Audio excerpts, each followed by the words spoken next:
Hello and welcome to Explore the Outdoors with HBC TV 25. I'm Spencer Ellingson. And I'm Alyssa Kozak.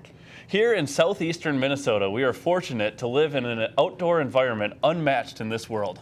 We at HBC want to show you the endless activities to enjoy in the area.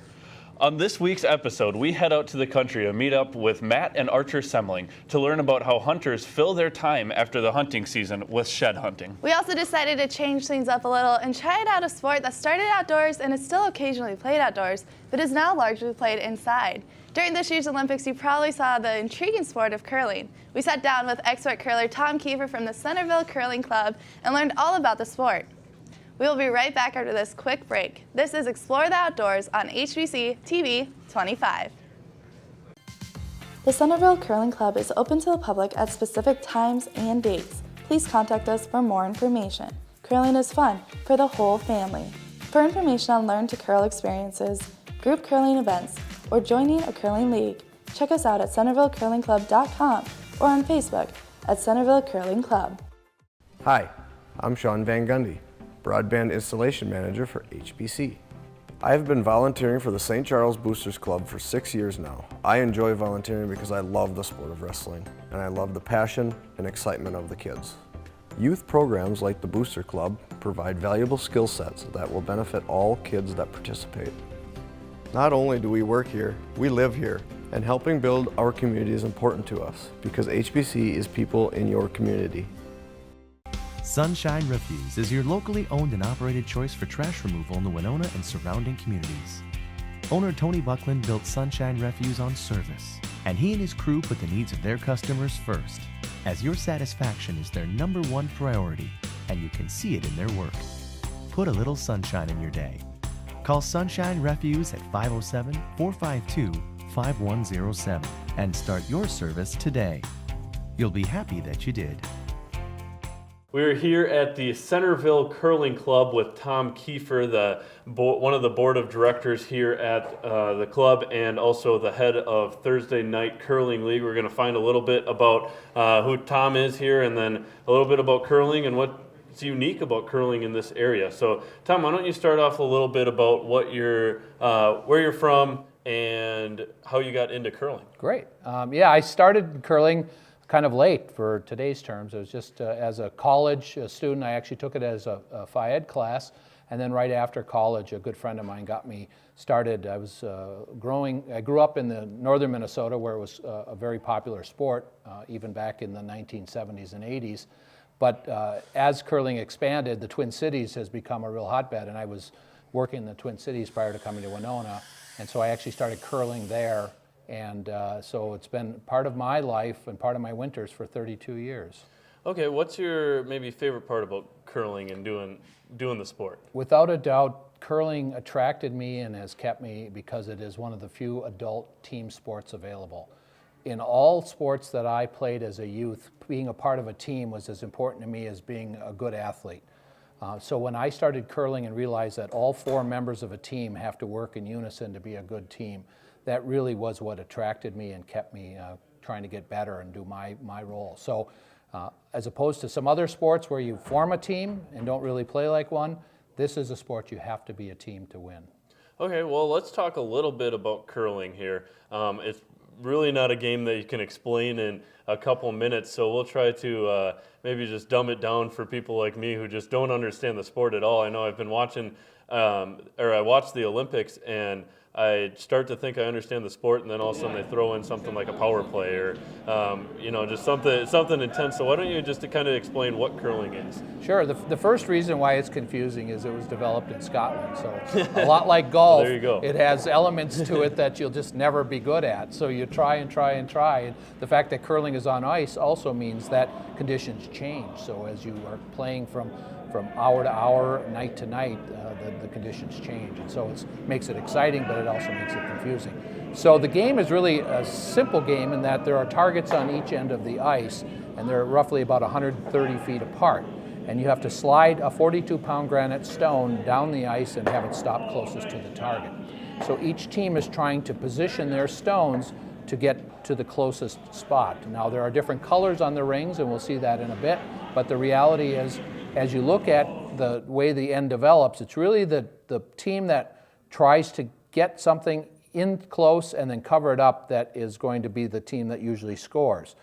With that said, there's real strategy involved. If you have the last shot, you can knock out another team's stone and so forth. So it is a game that has a lot of different layers, but quite frankly, in its simplest term, it's get your stone closest to the middle and then try to protect it.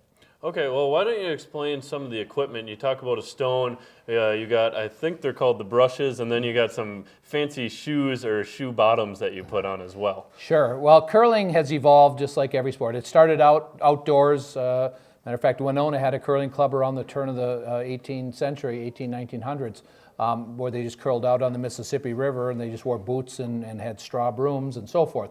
But today, curling is all indoors, and it's done with a manufactured granite stone that's 42 pounds and beveled, and so it's very easy to slide on the ice. They cost around $500 to $750 a piece, so it's not something you can just buy on your own. Our club purchases them and keeps them stored.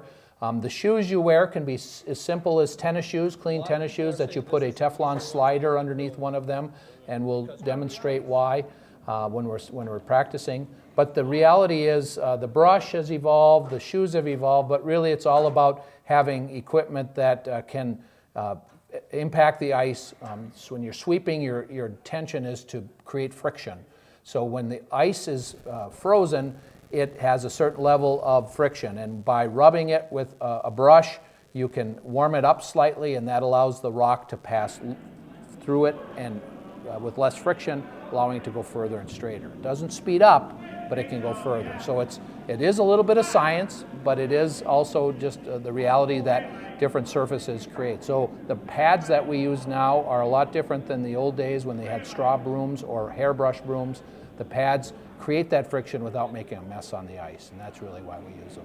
Okay, so you kind of explained the brushes, but how much of a difference does that brush actually make? Like, is the stone going to go that much farther? Is it going to go that much straighter with a brush? Sure, and depending on who's brushing, it does make a difference. There you go. But two effective sweepers, and you're allowed to have, generally you have two sweepers in front of the stone.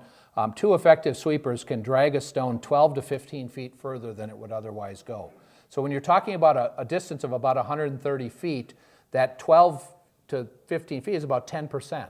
So if I'm delivering a stone and sliding it, I don't have to be perfect. I can be within 10% as long as I'm not too heavy, and my sweepers can sweep it. It also keeps it straighter. So if we're trying to knock another stone out and I deliver a stone and it's starting to curl too much, and that's how the game gets its name. Curling is when the rock rotates counterclockwise or clockwise, it curls as it goes down the ice.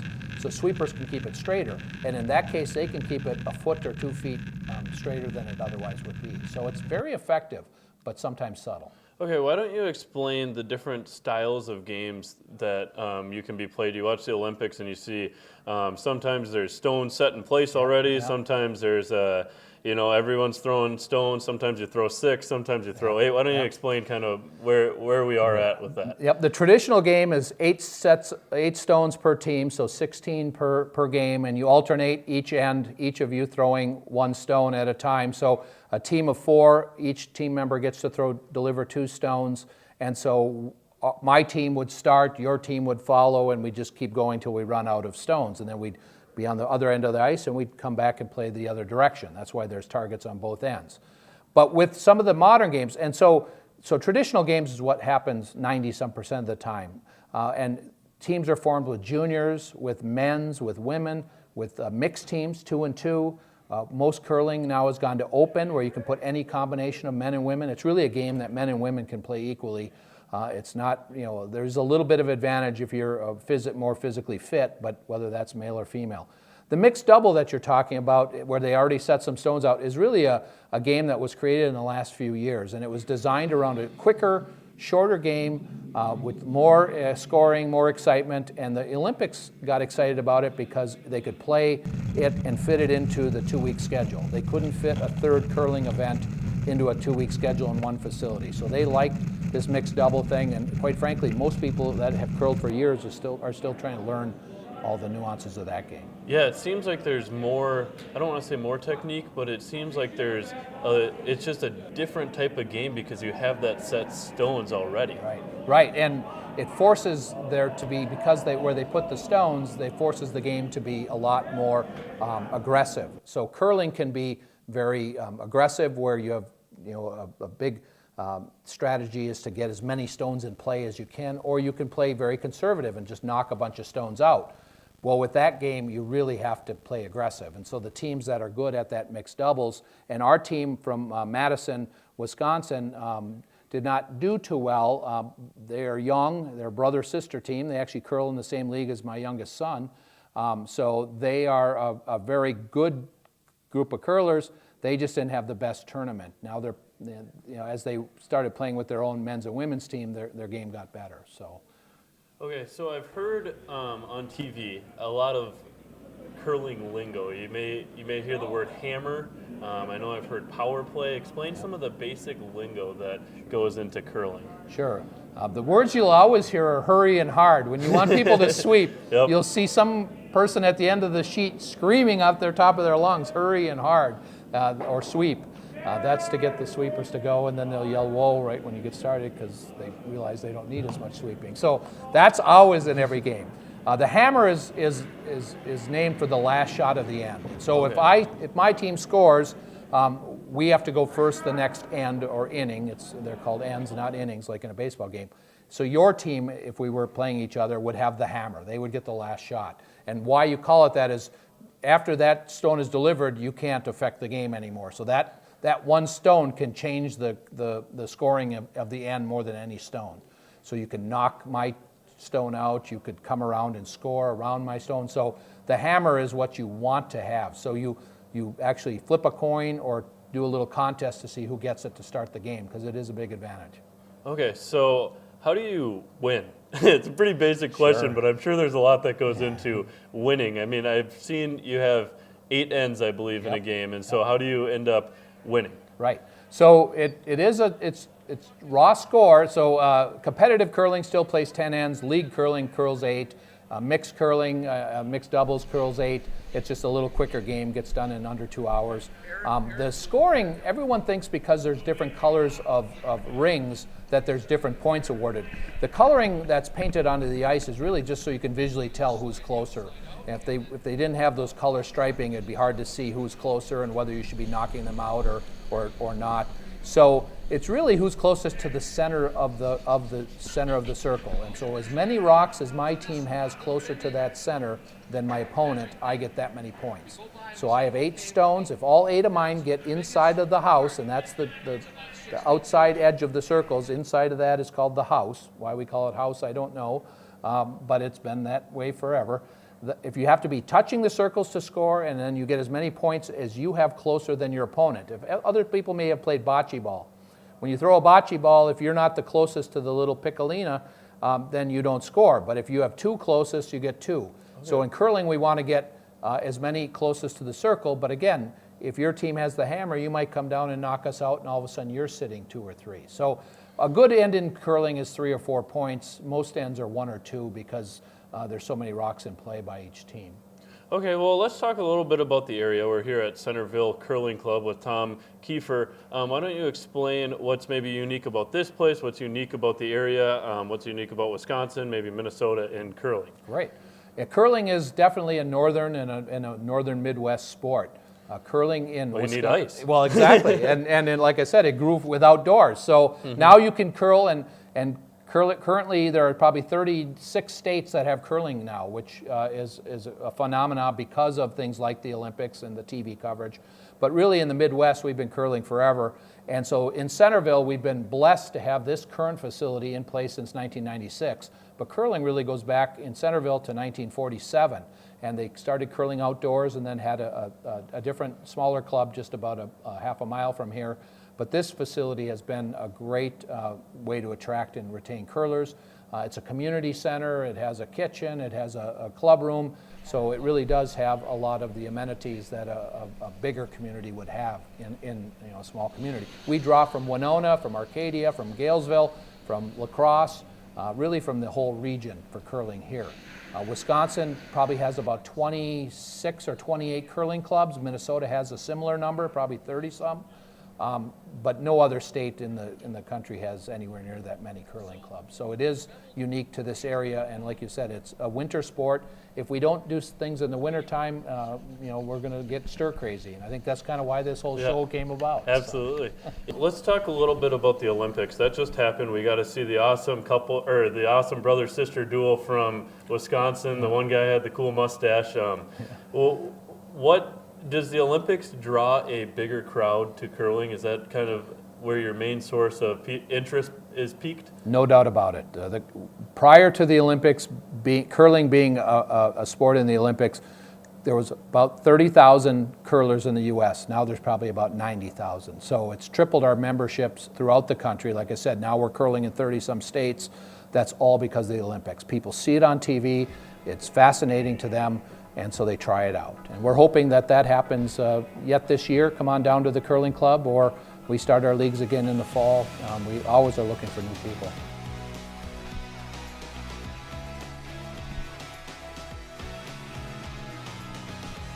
Thank you, Tom Kiefer, for instructing us on the sport of curling.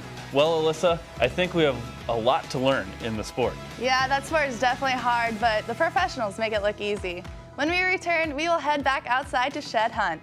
This is Explore the Outdoors on HBC TV 25. The Centerville Curling Club is open to the public at specific times and dates. Please contact us for more information. Curling is fun for the whole family. For information on Learn to Curl experiences, group curling events, or joining a curling league, check us out at centervillecurlingclub.com or on Facebook at Centerville Curling Club. At Midtown Foods, we know it's not just about getting groceries. It's about friendly faces, fresh produce, quality cuts of meat, and experienced employees. We know because we shop here too.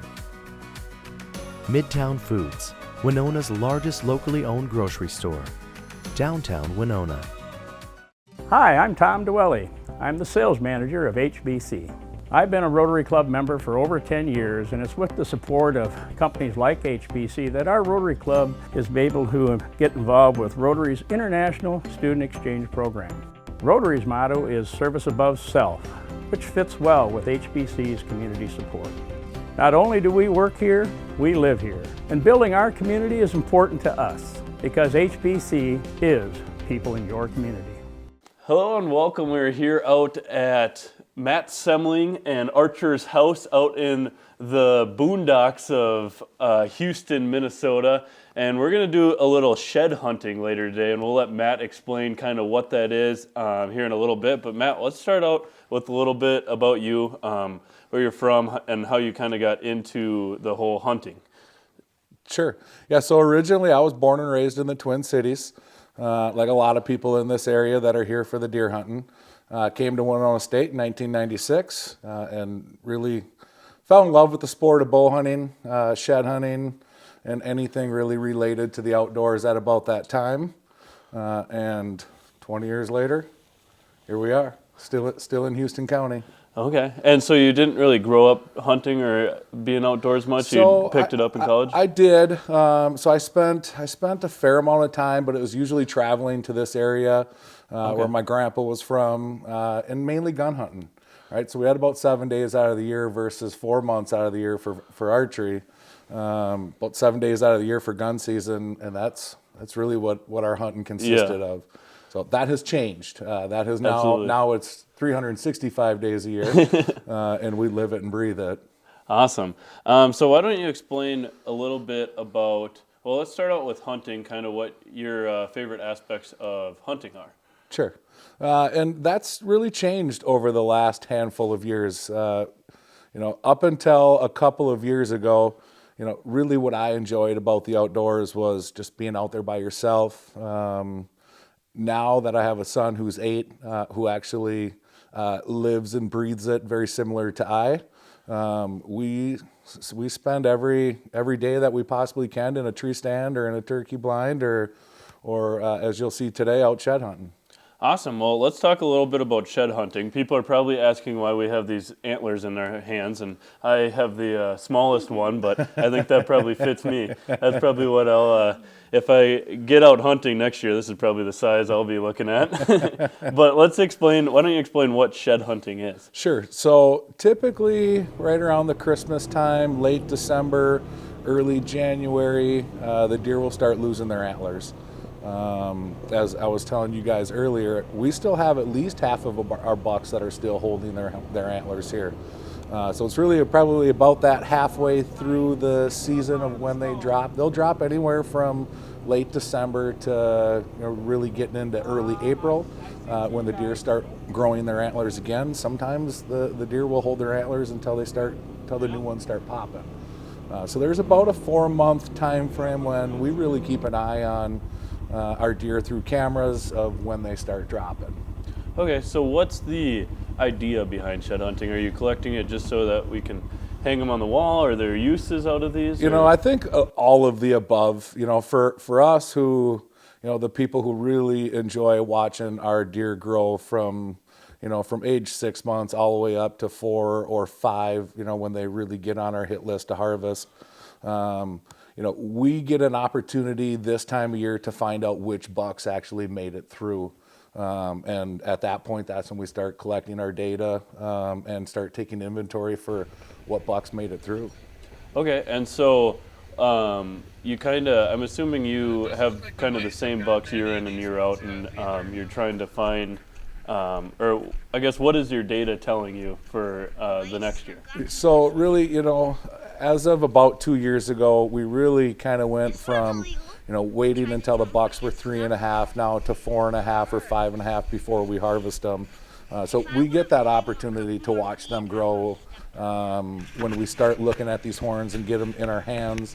At this point, this one here we actually found last year. He was not on our hit list, but once we got it in our hands, we knew that it probably should have went on our hit list. So sometimes the pictures don't tell you all until you actually get them in your hands, and you can tell the mass and the tine length. And this was a buck here that disappeared on us this year. So as hard as we worked to keep food plots here, to keep the deer here all winter long, this is one that we lost. So he's probably still out there. Haven't heard of any of the neighbors or anybody harvesting him. So we're hoping through some hard work of our food plots over the late fall, getting them planted, that we can bring this deer back this year.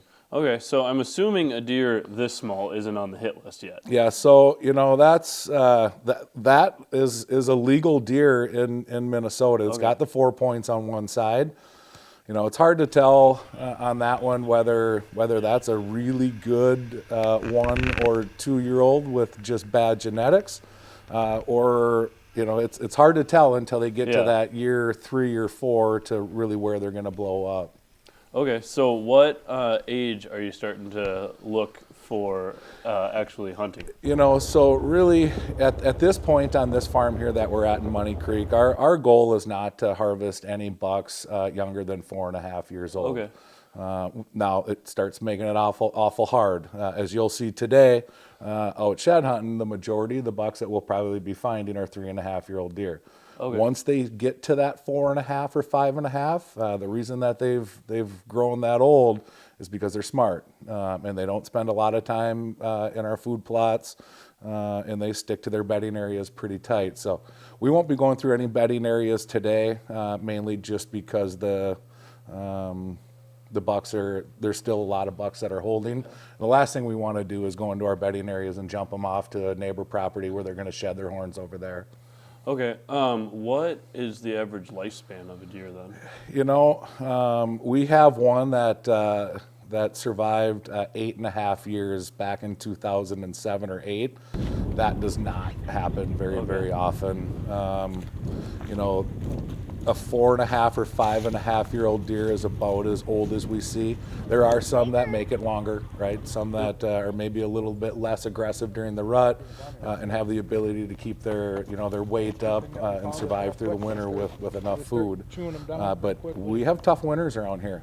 We've been blessed over the last handful of years And the other thing that's really changed over the last, I would say 8 to 10 years is everybody's planting food plots now. Yep. And what that really helps with is the winter survival rate. Very rarely do we find our deer that are 4.5 or 5.5 not being able to get enough food, and that being their cause of death. Okay, let's talk a little bit about the area that we're in and how it's unique to deer hunting. Obviously, we're going to be on your private property, but Winona, Houston area in general has kind of that unique ability for hunting, right? Yeah, absolutely. Yeah, when we're blessed in the southeastern part of Minnesota where we've got incredible genetics. Right away as you can look out the windows here, you've got your bluffs, right? These deer that are 4.5 or 5.5 years old, they're watching your light turn on in the morning. They know, they're smart, and that's part of the reason why they're growing old. But really, it all comes down to genetics, and our genetics in this entire southeastern Minnesota are excellent and only getting better year after year. Okay, well, let's talk little bit about how you kind of get into the activity. How would someone start off if they wanted to start hunting or even shed hunting? How would they kind of get into it? There's a lot of apps nowadays online where you can go and download an app. You can find all kinds of public land around here. We have no shortage of public land. A lot of our public land has great fields on it: cut corn fields, cut bean fields, clover, hay, which is where a lot of deer end up shedding their horns. So. For just the average person interested in getting out, getting the kids out, getting the family out to look for sheds, the opportunity's here. You just got to do a little bit of research. And the old days of knocking on doors to ask a farmer if you can walk through a field to look for sheds is still out there. Okay, perfect. Yep. Well, I think that's going to do it. Let's go see if we can find some antlers. All right, looking forward to it. Where you are. All right. Both the same side, both right-hand sides. This one's got a split G2. Thank you, Matt and Archer, for showing us all around your beautiful property and teaching us about shed hunting. When we return from break, we will recap all that we learned today. This is Explore the Outdoors on HBC TV 25. The Centerville Curling Club is open to the public at specific times and dates. Please contact us for more information. Curling is fun for the whole family. For information on Learn to Curl experiences, group curling events, or joining a curling league, check us out at CentervilleCurlingClub.com or on Facebook at Centerville Curling Club. Kendall Lumber is your source for all of your remodeling and expansion needs. They specialize in commercial and residential services. The team at Kendall Lumber has many years of experience, and they can help guide you and make your dreams come true. Okay, you just need to choose a protection plan here that works best for you, and you'll be driving away in your new car. We want to make sure that you and your family feel protected against any issues that may arise. I think the Platinum option works best for you. Did you notice how Max Profit didn't give you the option to say no? You don't need this pressure. It doesn't have to be this way. Max Profit doesn't work at Lewiston Auto, so you won't be pressured to pay for what you don't need. Visit lewistonauto.com to learn more. Lewiston Auto, the value leader. Welcome back to Explore the Outdoors on HBC. Spencer, why don't you tell us what you learned today?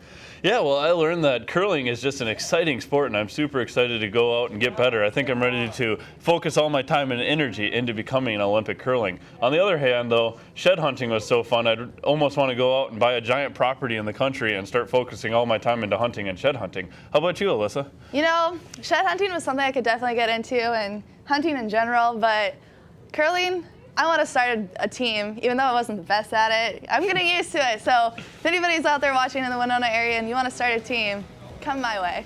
Well, thank you guys for watching this week's episode. Don't forget to tune in to the next episode of Explore the Outdoors on HBC TV 25.